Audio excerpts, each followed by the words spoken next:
Hey friends, if you encounter the issue where Excel file won't open in Windows 11, then please watch this video. I will guide you through the resolution.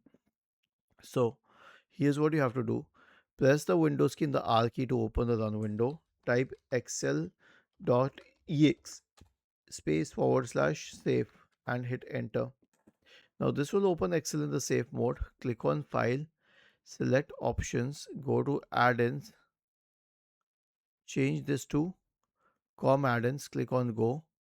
Check all of these boxes here and click on remove, click on OK, OK, OK, and then you can try to open Excel again, and this time it will open. Was this helpful? If yes, then please subscribe to the channel. If not, then let us know in the comment section of the video on how we could help you further. Thank you for watching this video and have a nice day.